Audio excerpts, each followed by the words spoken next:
Le journal de 19h sur Public Sénat. Bonsoir à tous. Voici les titres de ce mardi. Les panneaux signalant les radars fixes restent en place. La volte-face du gouvernement satisfait les députés UMP et inquiète les associations contre l'insécurité routière. Le rendez-vous du 10 juin pour Christine Lagarde, dernier jour pour se déclarer candidate à la direction du FMI, alors que la décision de la justice la concernant est aussi attendue ce jour-là. L'affaire tient plus que jamais en haleine, mais DSK déjà oublié par les électeurs qui se reportent sur François Hollande et Martine Aubry, d'après un sondage BVA. Pierre Laurent, le secrétaire national du Parti communiste français, est l'invité du 19h. Nous évoquerons également au cours de cette édition la multiplication des partis politiques. 37 nouveaux depuis le début de l'année, 37 micro-partis la plupart du temps. Avec François Logereau, nous en parlerons. Donc il est le président de la commission des comptes de campagne. Les députés UMP, du moins sa frange se revendiquant de la droite populaire, font plier le gouvernement sur les radars. Les panneaux avertisseurs ne sont plus démontés à compter d'aujourd'hui. Et à terme, ils laisseront la place à un premier radar pédagogique. Mais la fronde des élus débouche aussi sur une cacophonie entre François Fillon et Claude Guéant. Claire de Buisère. Un grand coup de frein pour calmer la polémique. Le ministre de l'Intérieur Claude Guéant a annoncé la suspension du démontage des panneaux signalant les radars fixes. À l'avenir, aucun panneau ne devrait être retiré sans qu'il y ait concertation locale. Et à terme, un radar pédagogique non pénalisant devrait remplacer chaque panneau avant un radar fixe. De quoi calmer la colère des élus de la majorité, très remontée ces derniers jours contre la réforme du gouvernement. Je suis même très satisfait parce que je trouvais que les annonces avaient été vraiment très précipitées. Je crois que le gouvernement a tenu compte de la remontée des députés et des sénateurs. La fronde est terminée. Ah oui, dans le climat, dans la réunion, oui, elle était terminée. Dans la mesure où, encore une fois, je pense que les choses vont se passer d'une façon beaucoup plus sereine et que le Premier ministre a parfaitement compris qu'il s'était trompé, au moins dans le style. François Fillon s'était pourtant montré ferme le matin même sur la fin de la signalisation systématique des radars. Mais le gouvernement entend désormais discuter d'abord avec les représentants des automobilistes. Une mission d'information sur les causes des accidents de la route sera créée à l'Assemblée nationale. Les mesures sur la sécurité routière avaient été annoncées à la hâte le 11 mai après la publication de très mauvais chiffres. Plus 20% de tués en avril sur les routes. Et nous sommes en ligne avec le célèbre professeur Claude Gau, dont la sécurité routière est l'un des combats. Bonsoir professeur, votre réaction à ce bras de fer donc, qui tourne à l'avantage des députés UMP, porteurs, disent-ils, d'une exaspération? C'est plus de l'incohérence, c'est vraiment une gestion de crise qui est la plus mauvaise de tout ce que j'ai vu depuis une quarantaine d'années. Voir ces décisions prises du jour au lendemain être annulées ensuite en quelques jours, alors qu'il ne faut pas oublier que cette droite, que j'appelle la droite insécuritaire, c'est-à-dire la fraction de l'UMP, trop d'État, il faut cesser d'emmerder les Français, comme avait dit M. Miard, qui avait cassé le permis à points au dernier trimestre. J'avais annoncé qu'il y aurait une remontée de la mortalité. Il y a une remontée de la mortalité et les mêmes veulent s'opposer à une décision du gouvernement, ou plutôt à deux décisions. Et ce qui est grave dans ce qui a été dit aujourd'hui, c'est qu'on ne sait même pas si une seule des deux décisions est concernée. Car ces deux décisions, c'est supprimer les avertissements de radar fixe, c'est-à-dire les panneaux, et l'autre, beaucoup plus importante à mes yeux, est la suppression des avertisseurs de radar, c'est-à-dire les firmes, les sociétés qui, avec des systèmes de géolocalisation, dès qu'un de leurs membres voit un contrôle de police qui est un contrôle mobile, un radar déplaçable, des jumelles euro-laser, appuie sur un bouton, il y a une géolocalisation et tous les cotisants sont prévenus, ce qui détruit l'efficacité des policiers et des gendarmes. Alors vous aviez fait des prévisions. Il faudrait savoir si cette mesure, elle, est conservée et s'il y a un accord avec la majorité, ou tout au moins la fraction braillarde de la majorité, ou si les deux mesures sont supprimées. Si Alors, professeur, vous aviez donc pronostiqué une augmentation du nombre de morts sur les routes après l'aménagement du permis à points. C'est ce qui s'est produit effectivement. Aujourd'hui, vous dites la même chose. Quelles conséquences? Je dis que si les deux mesures qui pouvaient être efficaces du comité interministériel, ce sont les deux seules. Si ces deux mesures sont rapportées, mais encore une fois, je n'ai entendu de communiquer ou de communication que sur le premier point.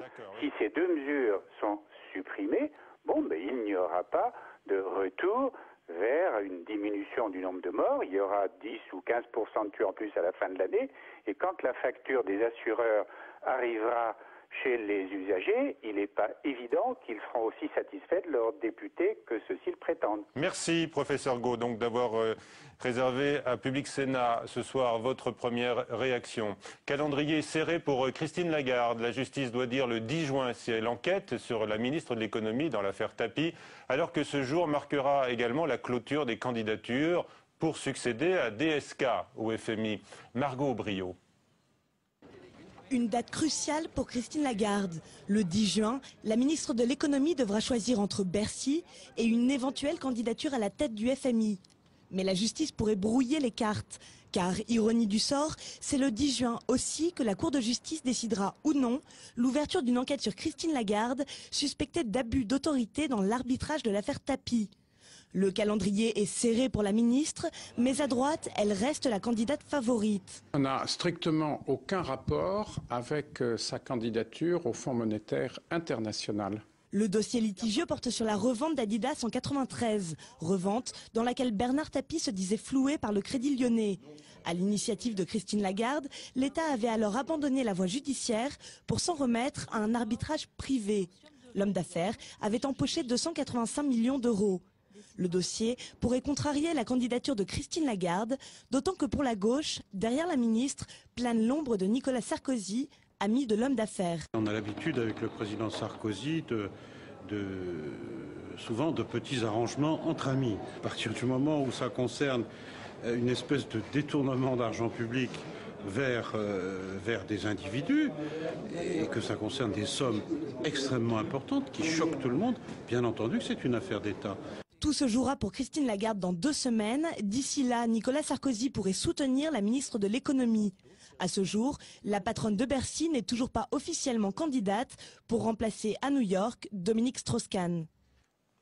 Du côté du Parti socialiste, je vous rappelle que Martine Aubry, elle, apporte son soutien à Christine Lagarde, une femme respectable, dit-elle, et dans un instant, notre invité, Pierre Laurent, donnera son avis sur l'éventuelle arrivée de Christine Lagarde à la tête du FMI.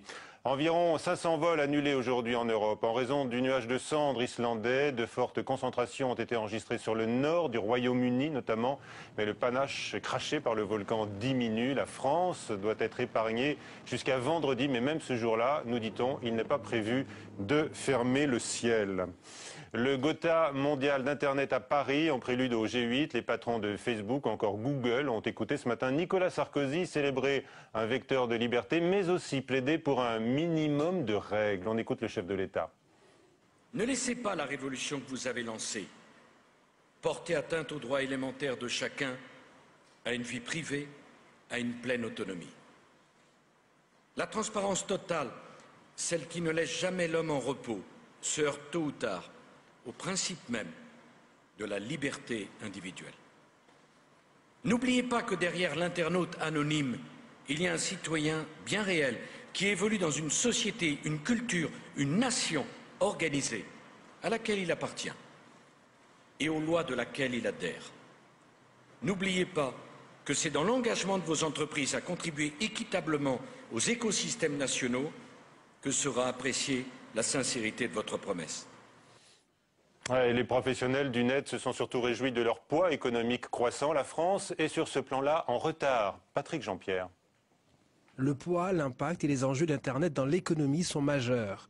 En 2008, l'économie numérique a produit 7,3% du produit intérieur brut américain contre 4,7% du PIB français. Historiquement, ça a été plus compliqué en France de créer une entreprise. Il y avait une sorte de stigma négatif associé par exemple à une faillite ou un échec qui était, alors qu'aux États-Unis, faire faillite, c'était vu comme une arme de guerre. En 10 ans, les effets directs et indirects de l'essor du numérique auraient représenté la moitié de la croissance américaine contre un quart d'une France aujourd'hui à la traîne. Pour les experts, le gouvernement doit donc renforcer le soutien à la compétitivité des grands acteurs du numérique. avec des programmes d'aide à l'innovation. On parle du crédit impôt recherche qu'il faut vraiment maintenir, on parle du statut de jeune entreprise innovante qu'il faut, au contraire de ce qui a été fait ces derniers mois, relancer. Restera alors à prendre le virage du très haut débit pour un coût évalué entre 20 et 30 milliards d'euros sur 10 ans. Le président du groupe socialiste, Jean-Pierre Bel, lance la campagne des sénatoriales, entouré des chefs de file des groupes communistes, écologiques et RDSE. Il a plaidé aujourd'hui à nouveau pour une alternance au Sénat, on le voit, lors d'un déjeuner qui a donc réuni beaucoup de monde. Jean-Pierre Bel s'est notamment appuyé sur un sondage effectué auprès des élus locaux, faisant état d'un malaise dans les territoires. Le premier invité du 19h, donc Pierre Laurent, le secrétaire national du PCF.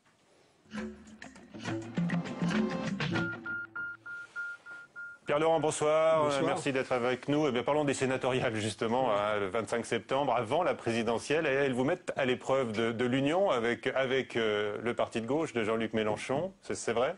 Non, pas du tout. On est en train d'essayer de rassembler le maximum de forces à gauche parce qu'il y a un enjeu très particulier. On sait que cette fois-ci, pour la première fois dans l'histoire de la Ve République, la majorité du Sénat peut passer à gauche. Moi, je pense qu'après 4 ans de pouvoir personnel de Sarkozy et une droite très brutale, on peut pas laisser passer l'occasion. Donc, si on peut rassembler sur ce coup-là toutes les forces de gauche pour faire passer le Sénat à gauche, on ne va pas s'en priver. Sauf que Jean-Luc Mélenchon, lui, il menace de lancer sa liste dissidente parce qu'il veut garder ses 2 sièges de sénateur pour le parti de gauche. Mais il a bien raison de vouloir garder les 2 sénateurs du parti de gauche. Mais à votre dépens, à vous-même qui êtes candidat, peut-être à une place qui deviendrait inéligible. Mais non, on est en train de travailler pour à la fois garder tous les sénateurs communistes et les sénateurs du parti de gauche. On est dans le même groupe au Sénat, donc on a intérêt à s'épauler les uns les autres pour y parvenir. Bon, vous êtes confiant. Alors, votre avis sur le recul donc, du gouvernement aujourd'hui, sur les panneaux signalant les radars routiers, est-ce que c'est une bonne ou une mauvaise chose? C'est surtout que c'est n'importe quoi de la part du gouvernement. Je veux dire, on a l'impression plus personne ne comprend ce que veut le gouvernement, ce qu'on veut adresser comme message aux automobilistes, alors qu'il s'agit d'une question sérieuse qui est la sécurité routière. Là, on est dans la confusion la plus totale. Pour une raison simple d'ailleurs, c'est que le gouvernement, au fond, se préoccupe assez peu du problème sérieux de la prévention routière et essaye d'envoyer des messages électoraux parce qu'il y a un peu probablement de panique à bord. Vous êtes de l'exaspération. Vous faites toujours entendre l'exaspération. Pierre Laurent. Et là, les députés de l'UMP disent l'exaspération des Français sur ce point-là. Nous sommes un parti responsable. Donc quand on est face à un problème qui est un grand problème national et public, il faut faire des propositions sérieuses. Et pour ça, comme en tout domaine, faut les discuter avec les premiers intéressés. Là, on prend une mesure il y a très peu de temps, sans aucune concertation. 10 jours après, on la change sans aucune concertation. Dans un cas comme dans l'autre, sans jamais évaluer les conséquences.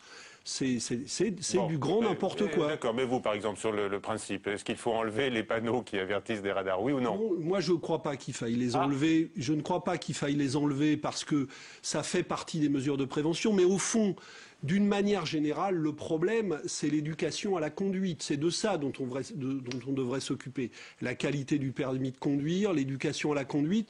On devrait d'ailleurs prendre des mesures pour que tous les jeunes aient le permis de conduire, mais en le faisant dans des conditions qui leur permettent de conduire correctement. Alors, vous n'épargnez pas Claude Guéant, notamment, sur ce point, donc, volte-face, vous dites qu'il n'a pas raison. Diriez-vous, comme Benoît Hamon, que le sarkozysme, c'est le lepénisme? Il faisait allusion aux dernières déclarations du ministre de l'Intérieur sur l'immigration. Mais oui, parce que ce sont des déclarations qui sont xénophobes, qui sont totalement irresponsables sur le sujet en question, parce que, vous savez, il y a eu une grève de 6000 travailleurs sans papier en région parisienne pendant des mois, et leurs employeurs ont été obligés de reconnaître que ces salariés étaient utiles dans leurs entreprises, qu'il fallait les régulariser. Et c'est le gouvernement qui a bloqué alors qu'il y avait un accord possible.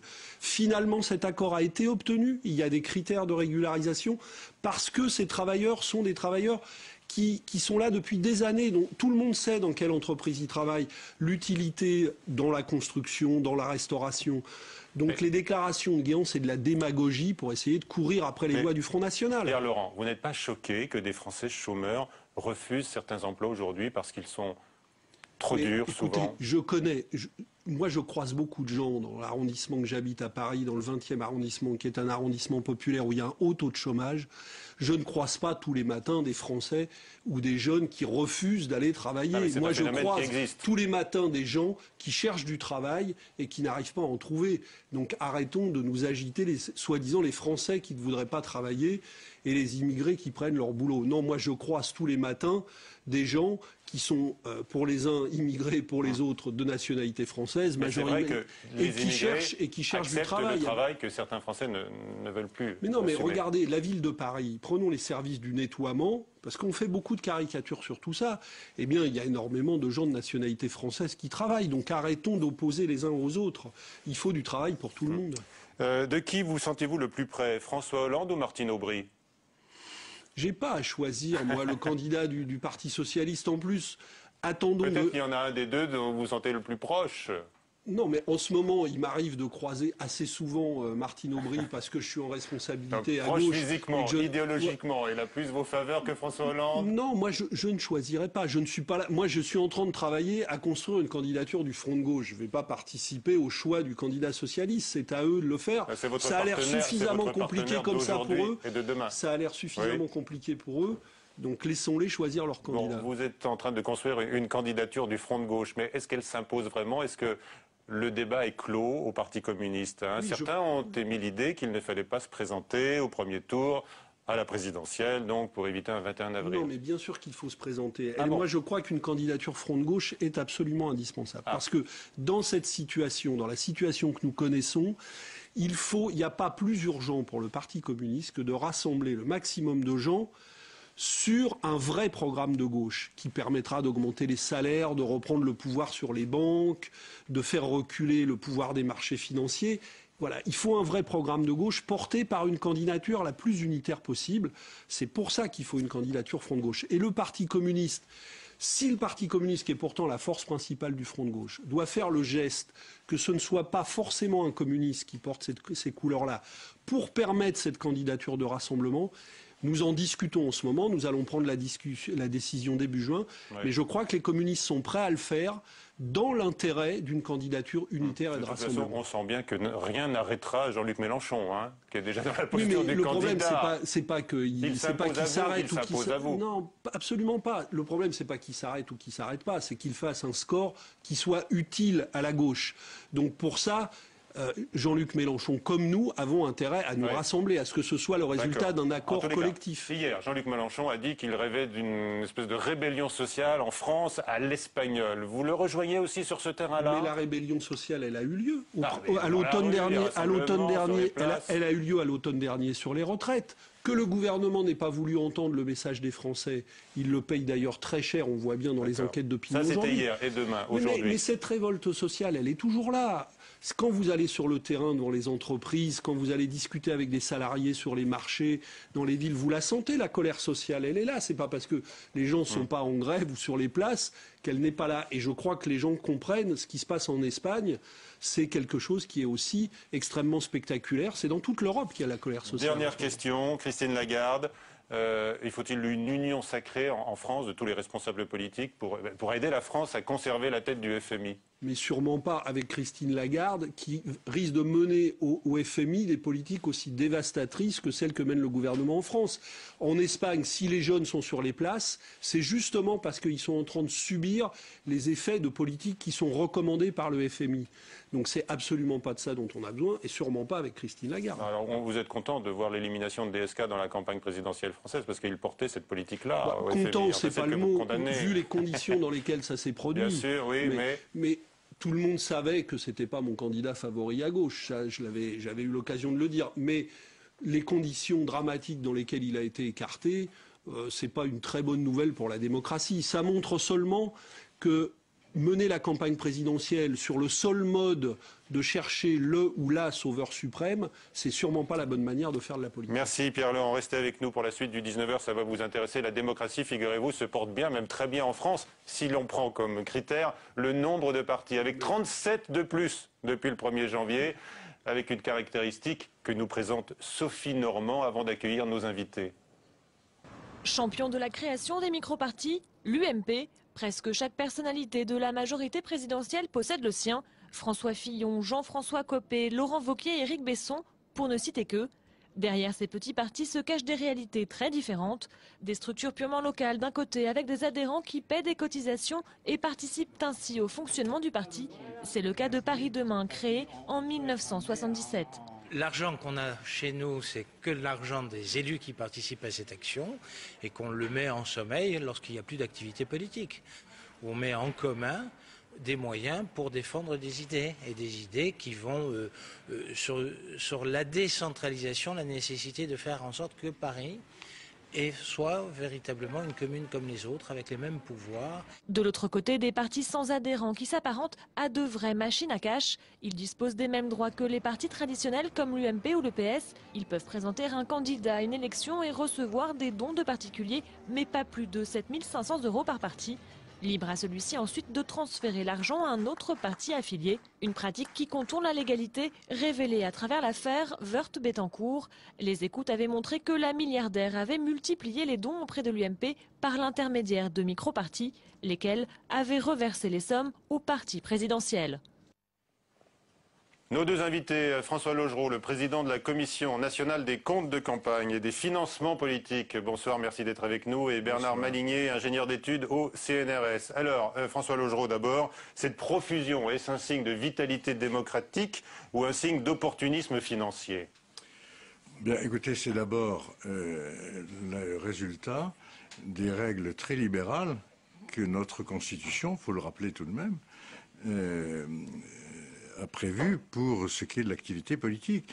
Non seulement la constitution et l'activité des partis est entièrement libre, mais comme vous le savez sans doute, elle n'impose même pas un format juridique, un statut juridique aux partis politiques. La plupart des grands partis politiques sont des associations de fait qui ne sont même pas déclarées en préfecture.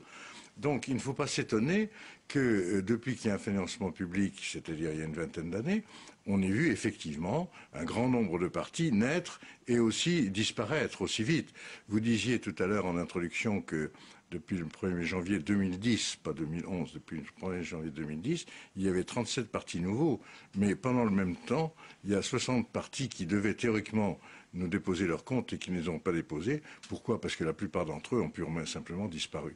Alors c'est un signe quand même d'une certaine vitalité démocratique, en tout cas de l'entière liberté.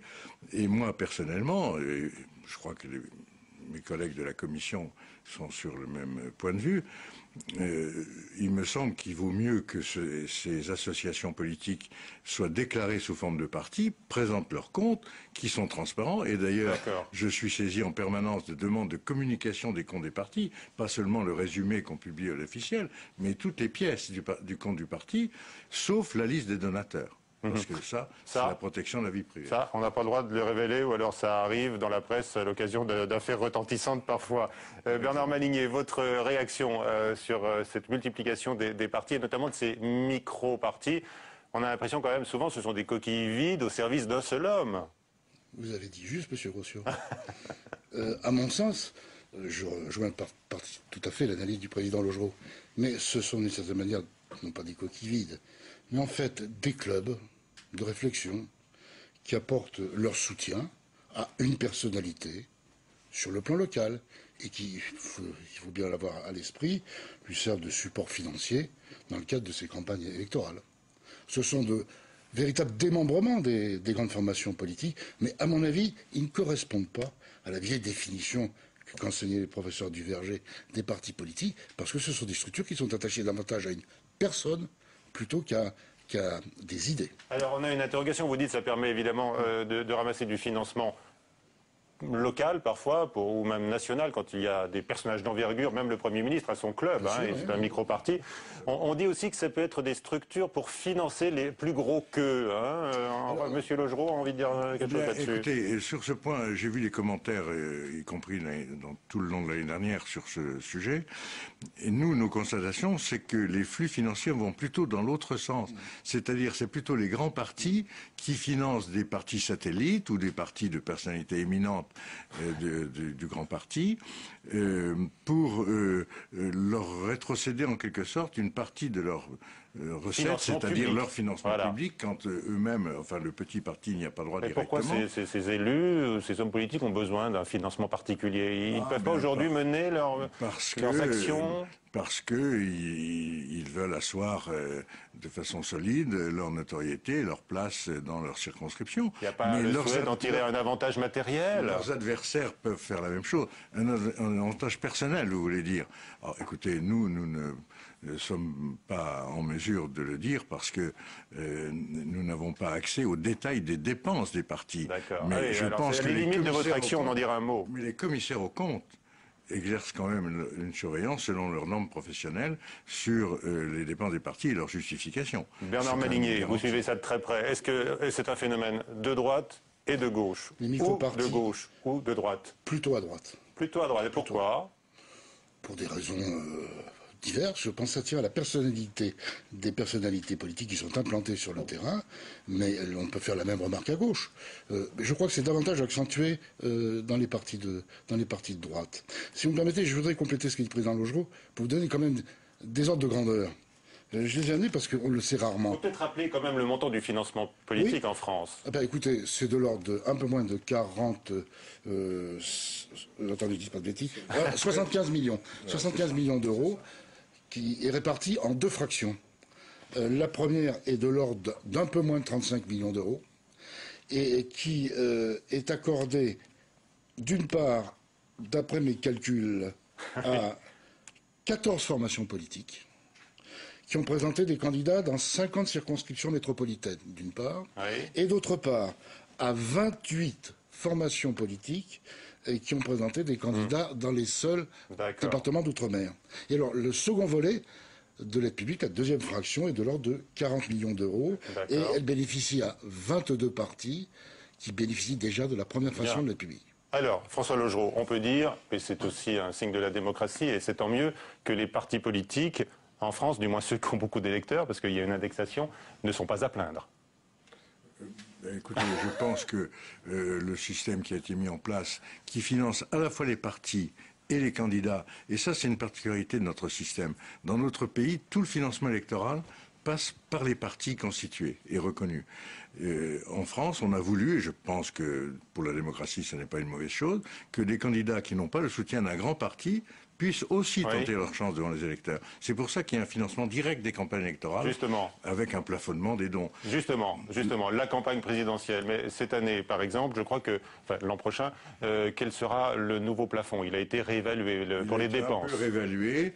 Il le sera sans doute encore, puisqu'il y a une nouvelle loi qui vient de prévoir un réajustement annuel, mais il sera de l'ordre de 17 millions d'euros pour les candidats présents au premier tour et un peu plus de 21 millions d'euros pour les candidats présents au second tour. Ça a bien été réévalué, beaucoup plus que l'inflation depuis 2007. Non, pas depuis 2007. Ça n'a été réévalué que de 4% et quelques depuis 2007, mais ça le sera encore un petit peu au mois de janvier, puisque la loi prévoit que ça sera fait chaque année. Mais en réalité, si on relève le plafond, eh bien, évidemment, les candidats auront tendance à recueillir plus d'argent, soit de leur parti, soit des dons de personnes physiques. N'oubliez pas tout de même que le remboursement, comme dans toutes les campagnes d'ailleurs, ne portera au maximum que sur la moitié de ce plafond. Donc, et à quelles conditions? Il y a une condition. La condition, dans le cas général, c'est qu'il faut avoir 5% des suffrages exprimés. Mais pour la présidentielle, même le candidat qui n'a pas 5% a quand même 5% du plafond comme niveau de remboursement. Oui, mais enfin, quand même, il faut quand même passer la barre des 5% pour obtenir un remboursement conséquent, on peut le dire comme ça. Alors, Pierre-Laurent, vous entendez, je crois il va falloir faire plus de 5%. Ces règles. On connaît ces règles. on est très très loin de dépenser pour ce qui nous concerne le plafond dont on parle ici. Nous, on fait des campagnes présidentielles, on la fera plutôt à 2,5 millions, 3 millions d'euros. Un mot sur la situation financière du Parti communiste français. Vous bénéficiez de l'aide de l'État, elle a sans doute beaucoup baissé ces dernières années? Oui, les scores de la présidentielle étaient quand même mauvais. Mais le financement public est une de nos sources de financement. Nous en avons deux autres qui nous sont très propres. Il y a une forte souscription et une forte cotisation. Et puis chez nous, les élus, reversent Voilà. leurs indemnités pour l'activité collective du Parti Très communiste. bien. Ça évite aussi l'enrichissement personnel des élus. Personnellement, je suis conseiller régional, je reverse mes indemnités au Parti communiste. Très bien, merci à tous les trois d'avoir participé à ce débat. À 22h, Sonia Mabrouk pour le prochain journal sur Public Sénat, tout de suite sur la chaîne parlementaire Assemblée nationale. Ça va vous intéresser, Pierre Laurent, un documentaire sur la mécanique Mélenchon. Eh oui, vous la connaissez déjà. Oui, je la connais.